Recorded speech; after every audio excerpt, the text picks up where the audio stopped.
Good morning and welcome back to your channel. Now, I hope everything is going wonderful with you. Everybody's still healthy and doing well. So today's inspiration is going to be green. I'm dressed in green for you guys. I've got this little box here with the most beautiful colors. Now my ring light is messing around with me here, but we've got it there. And it actually began with my grandma's lovely, beautiful beads that I inherited from her. So this is my inspiration. We're going to do malachite soap today. So this is not really the ingredients that's going to count today. It's more a little bit of an artistic thing. I've never made a malachite soap yet. So today is my first time. So I invite you on this journey. Let's see if I'm going to find a way to do it that it really does look like malachite. Malachite is a very interesting mineral. They used to make copper from it. They melted it down and then they burned some of the stuff out and ended up with some copper ore. Now they also used it, I know the Egyptians powdered it, and Cleopatra, it was one of the green colors that she used in the eyeshadow from those days. They changed everything up today. We've got different green minerals and pigments. Let me just quickly check here. The new the mineral pigment was replaced by veeeery. I don't know if I'm pronouncing it correctly, but that's apparently the synthetic version. And I will show you a few pictures of malachite and what the idea is around this soap. So the reason why I also thought about soap, let me just read it correctly. Malachite is actually copper carbonate hydroxide. So the hydroxide made me think of soap making because we use sodium hydroxide. So we're going to try this one and see where it's going to go. Now we are dressed up for the journey and let's see. Just going to remove this out of here. I'm going to use a flat mold today.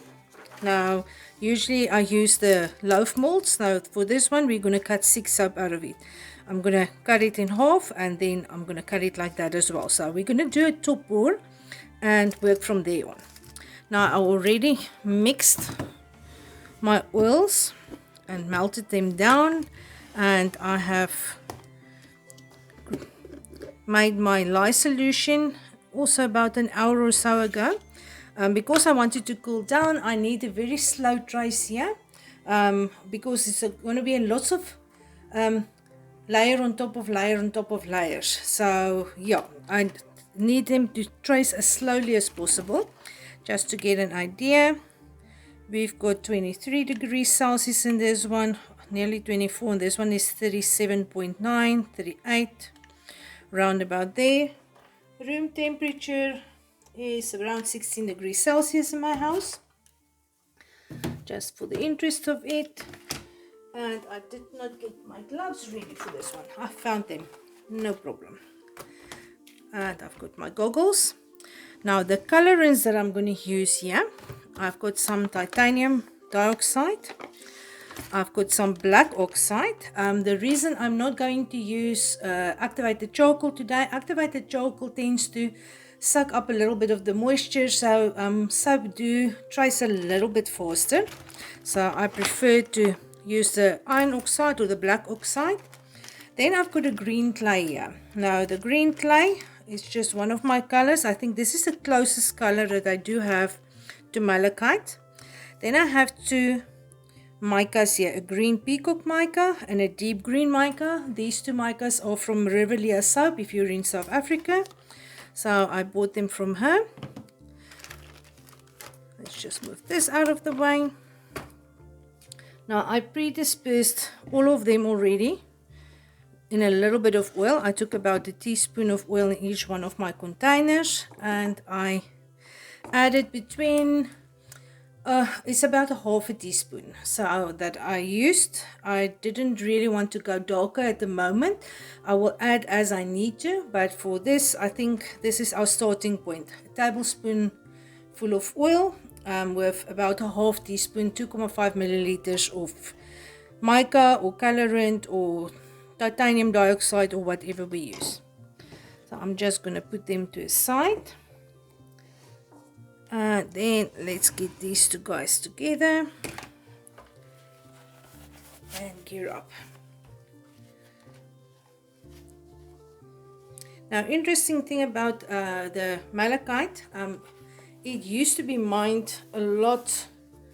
I think, oh, now I forgot where they started mining it. But at the moment, I think the largest amounts of malachite that are being mined still is in the DRC, the Democratic Republic of Congo.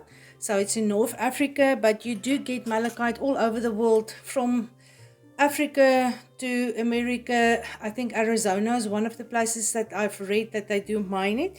So there's actually quite a few places that they do still mine it there. But apparently there's not as many left as there used to be. Ah, my stick blender is not yet. Awesome if you have a stick blender that is wireless. I can charge it, but usually I forget it in the kitchen, and yeah, I want to start off without it. Then we need a spatula as well. I've got a tiny one here. Let's only use the spoon. Just gonna add my lye solution here. As I said, I'm working cooler than normal because I want it to trace slower. And I'm only going to mix it until emulsion. I'm going to try not to over mix it. I'm not going to add any fragrance at the moment because I never tried these many layers that I'm planning here. So I don't really want to struggle with something that's accelerating my trace. And as you guys know by now, I prefer actually unscented soap. Okay, I really just want to emulsify it. Doesn't seem to split up. I can't see any oil stripes in there, so I'm just gonna stop here. My spoon, double check a bit. No, it seems like it is emulsified properly. Awesome. Okay, my darker green, this one I have some mica and green clay, a mixture of them. This one is just green clay, mica, my titanium dioxide. There's very little white in this, so I'm just going to mix up a tiny little bit of this. The largest amount is going to be my green here. There's not really black in it, but it is there's some quite dark colors that actually looks like it is black. The bluish color, oh, I shouldn't actually, that's why I'm supposed to pour and then talk, but we will tone it down a little bit with something else. There we go. There's not really blue in most of the micas. Malachite. There's not really this turquoise color, but I decided I want a little bit of just a break there. Okay, I think I'm gonna, let's do all of that there, because that's going to be the main of all the color here. Okay, so we've got all of our colors here. I'm going to get this one here, and I'm going to start to pour different spots. These are very thin.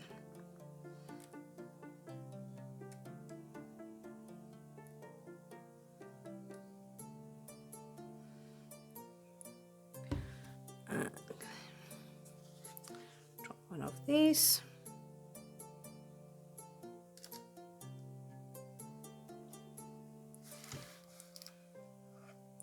This is running down the sides, not pouring what I wanted to pour. Ah, there we go. Pinch it closely. Oh, still running down the side. Okay, let's see with this one.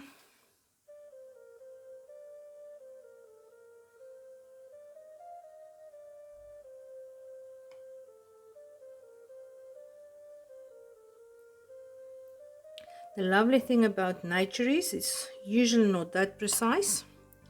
So if we have a little bit of spills and stuff, it's going to be fine. Let me just take off the goggles. We're not going to splatter that much anymore.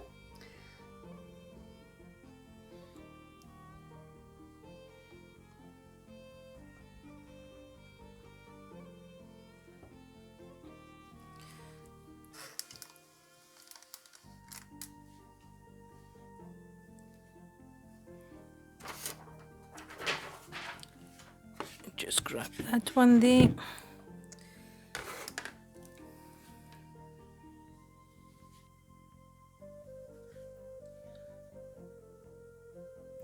Okay, these coffee cups doesn't really work as nicely as I thought they would. I especially found 2 of them to see if I can use it, but it keeps running down the side, so I'm just gonna press it a bit in the middle. So you can't really aim for the center of this properly.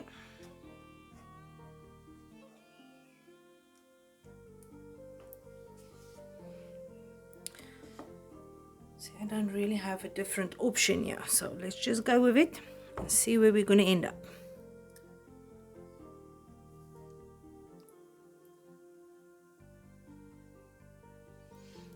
Okay, if you pinch it close properly like this and only leave a tiny little hole in there, then it actually works. So it was a little bit of a lesson that I need to learn here first. Okay, let's just add this to that one. I want some lighter colored in here. Just gonna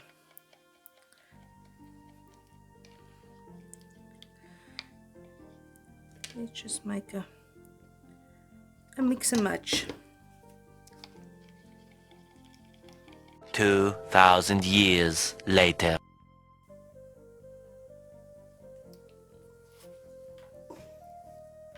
And there we go. It is a back-breaking experience. It's a little bit like Dory. Just keep going, because I've made a few mistakes here and I had to go over them again, chop and change, use instinct to just carry on. So let's just see when it sets down. I think this is going to be very interesting. As you use it and the layers starts to wash off and you go down and down, it's going to keep on changing constantly. So this soap is definitely going to be a morphing soap or something like that. It's very interesting. I don't know about the colors when it's going to set up.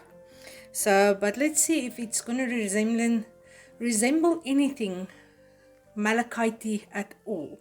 So I will see you guys back when I'm going to cut it and unmold it and cut it, and then I will show you the end result here. Okay, so we are back to unmold our Malachite soap.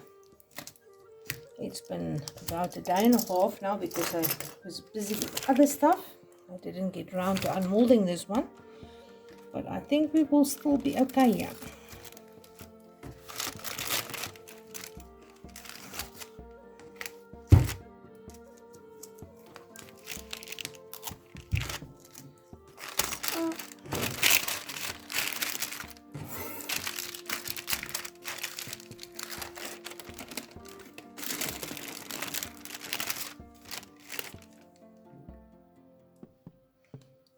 Clay didn't mix in properly because I couldn't stick blend it. That's where all these nice little speckles come from.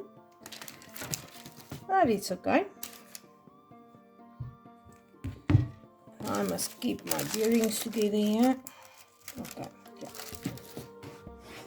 I have to cut it in half here. Let's go for 20.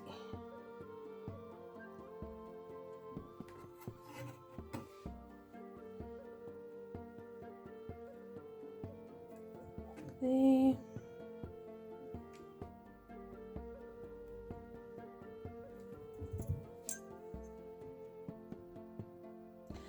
I'm so glad I didn't make a lot of soda ash. I really actually expected it to, because we were pouring at such a thin trace. But it came out quite nice in that regard.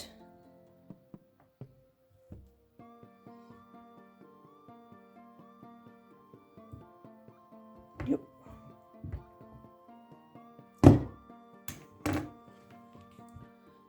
look at this. This is really going to be interesting as you use it. Love it. And now the other direction.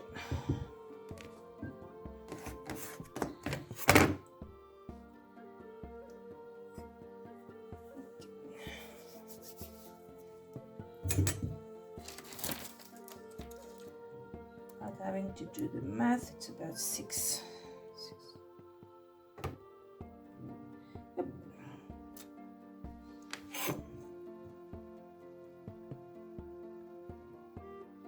Six, 12. Now, and the other one.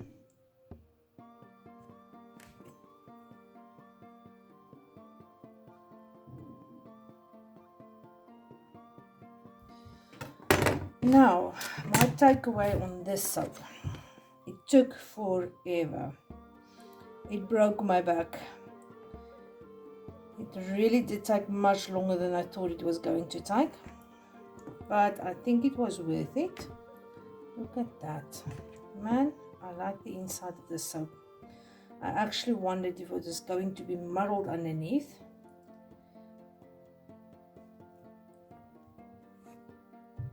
Go.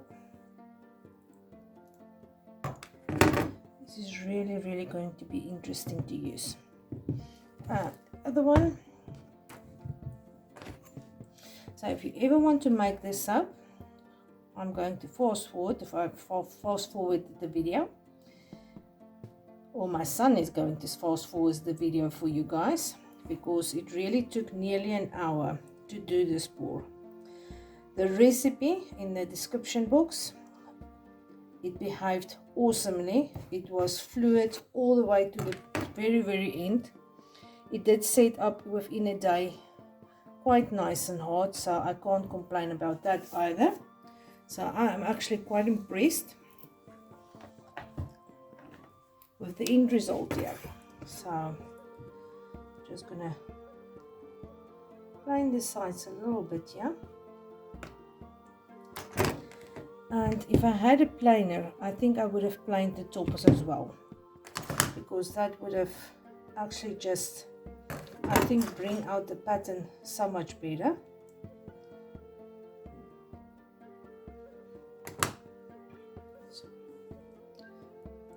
Because if I look at these sides, the way that it's very sharp there.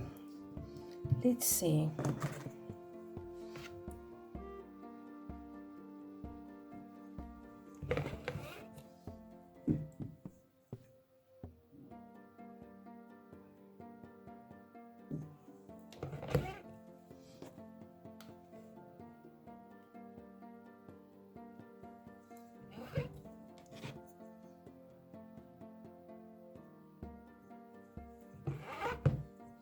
Now this is simply a metal ruler I'm using here.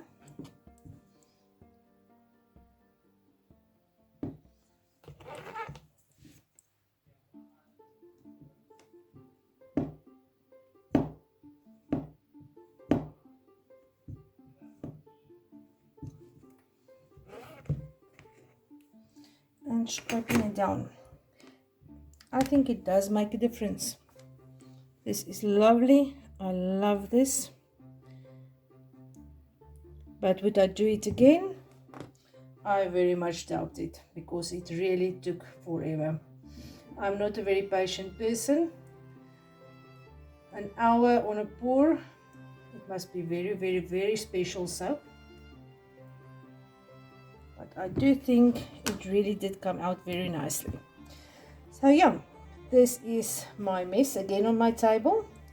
I think this will make nice soap clay. It's a soft soap still, so I think I might just save some of this for some soap clay decorations at some time. I'm just gonna gather all my scrapings after I'm done with them all and just wrap them in a little bit of glad wrap and just put them in a tiny tub. I've got little tubs like this that I keep my soap clay in. That might be another video for another time.